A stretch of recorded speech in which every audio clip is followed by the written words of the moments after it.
Hello दोस्तों। तो स्वागत है आपका हमारे चैनल पर। आज हम बात करेंगे ऑडियो की दुनिया के दो बजट लेकिन बेहद इंप्रेसिव प्रोडक्ट्स की। शुरू करते हैं IEM वर्सेस एयरफोन के फर्क से, फिर KZ कैस्टर प्रो का डिटेल रिव्यू, उसके बाद ऑडियो किलर स्पार्क डैक, और फिर देखेंगे सेटअप एयरपॉड और एयरपॉड प्रो सेकंड जेन के मुकाबले कहाँ खड़ा करता है। तो चलिए शुरू करते हैं IEM और एयरफोन के अंतर से। IEM यानी इन ईयर मॉनिटर और एयरफोन में सबसे बड़ा फर्क होता है फिट और फिडेलिटी का।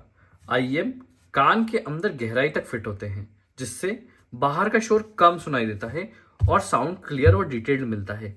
वहीं एयरफोन्स कान के बाहरी हिस्सों में टिकते हैं, लाइट वेट और आरामदायक होते हैं, लेकिन नॉइज आइसोलेशन और सटीकता थोड़ी कम रहती है।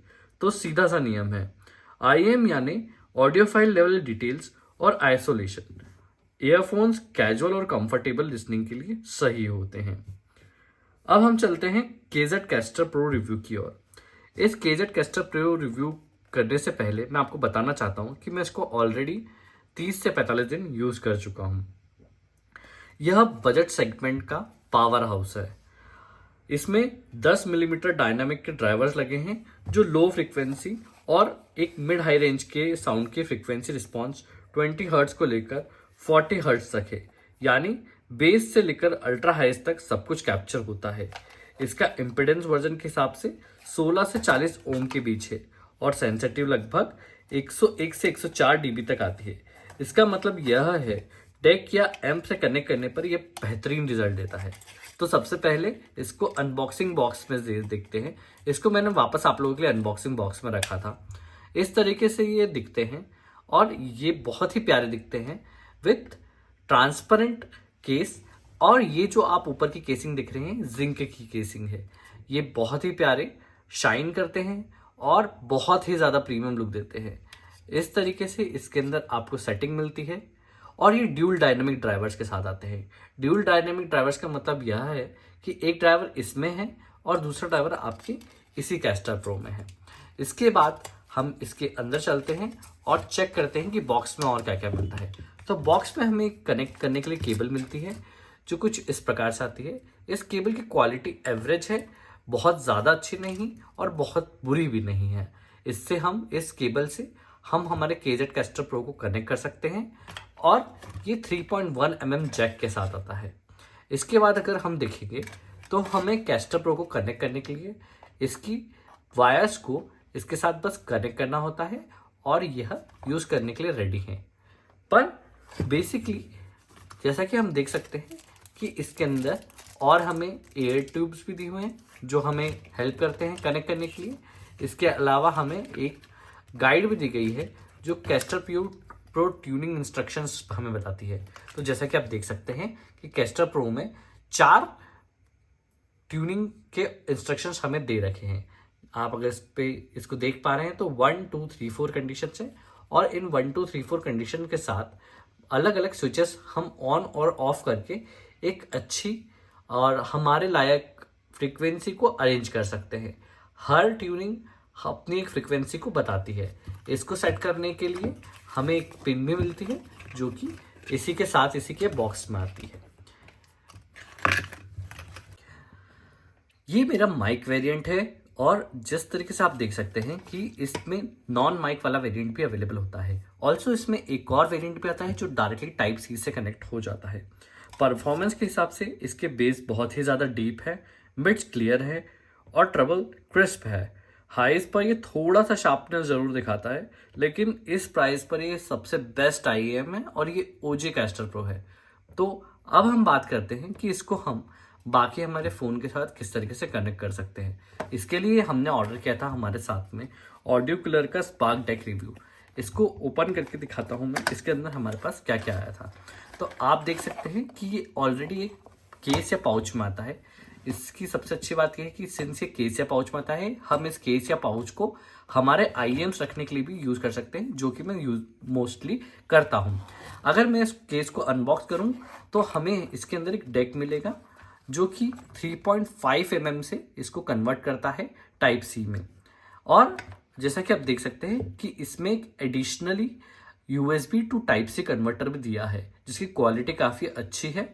मैंने इसको लैपटॉप में लगाकर चेक किया था और लैपटॉप से आने वाला साउंड इसके थ्रू बहुत ही अच्छा आ रहा था।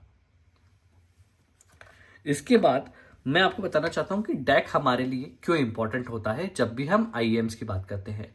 डैक का काम होता है कि ये हमारे दिए गए आउटपुट को एम्पलीफाई कर देता है। इस डैक में CX31993 डैक चिप और मैक्स की 972206 हेडफोन एम्पलीफायर लगा है जो हाई रेज PCM को 32 बिट और 384 किलोहर्ट्ज तक डिकोड कर सकता है। यानी ये एक बहुत ही शानदार साउंड आउटपुट प्रोड्यूस करता है। ये दोनों प्रोडक्ट मैंने कंसेप्ट कार्ड से लिए थे।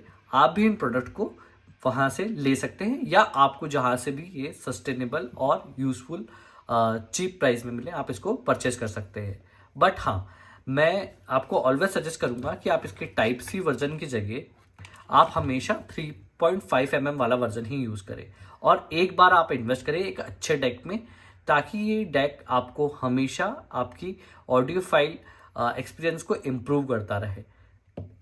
इसके अलावा अगर हम देखेंगे तो मैंने इस KG कैस्टर प्रो को मल्टीपल डिवाइसेस के साथ कंपेयर किया है, जिसमें से एक बेसिक एयरफोन्स होते हैं जिनके कंपैरिजन में ऑलमोस्ट 100% ज़्यादा बेटर साउंड प्रोड्यूस करते हैं और इनके एक्सपीरियंस इसके KG कैस्टर प्रो के आगे बिल्कुल भी बेकार है और आप इसको उसी समय इसको फेंक देंगे।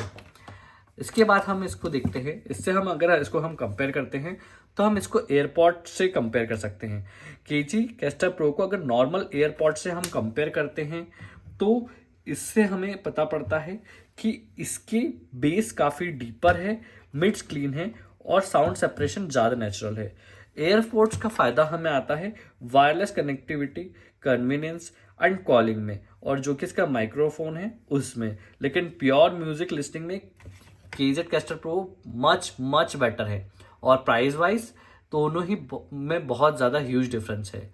तो अगर आप वायरलेस की तरफ जाना चाहते हैं तो आप कोई भी एयरबड्स या एयरपॉड्स की तरफ जा सकते हैं।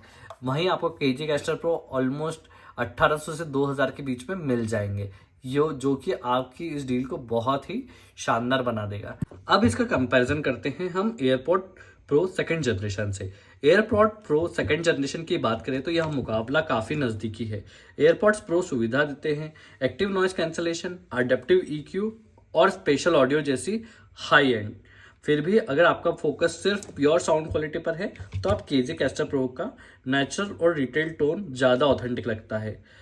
लेकिन आप इसको तभी प्रेफर करें जब आपको वायर से कोई दिक्कत नहीं है, क्योंकि ये वायरलेस में बेटर ऑप्शन है, परंतु ये ऑलमोस्ट 20,000 का आता है और इसका काम आपका 2,000 रुपये में हो जाएगा। तो अगर आप बजट में ऑडियो फाइल लेवल के साउंड क्वालिटी चाहते हैं तो KG कैस्टर प्रो और ऑडियो किलर स्पार्क डेक एक शानदार कॉम्बो है। आप इसके लिए कभी भी जा सकते हैं, आप इसको कहीं से भी परचेस कर सकते हैं। बाजार में मोस्टली कॉन्सेप्ट कार्ड और इस तरीके की ऑडियो किलर वेबसाइट्स अवेलेबल हैं, आप उनको रेफर कर सकते हैं। जहाँ पे भी आपको ज़्यादा शानदार डिस्काउंट मिले आप उसकी तरफ जा सकते हैं। और मैं आपको 100% सजेस्ट करना चाहूँगा कि आप एक बार इनका एक्सपीरियंस ज़रूर लें, क्योंकि जैसे ही आप एक बार IEM का एक्सपीरियंस लेना चालू करेंगे आपको खुद अंतर महसूस होगा। और जैसा कि मैं इसको 60 दिन से लिसन कर रहा हूँ, 60 दिन से मैं इसके साथ टाइम इन्वेस्ट कर रहा हूँ, तो मुझे पता है इसका एक्सपीरियंस बाकी किसी भी एयरपॉड्स या एयरपॉड सेकंड जनरेशन के कंपैरिजन में काफ़ी ज़्यादा बेहतर है। तो मैं आपको रिकमेंड करूँगा कि अगर आप अच्छा एक्सपीरियंस चाहते हैं तो आप इसकी तरफ जा सकते हैं।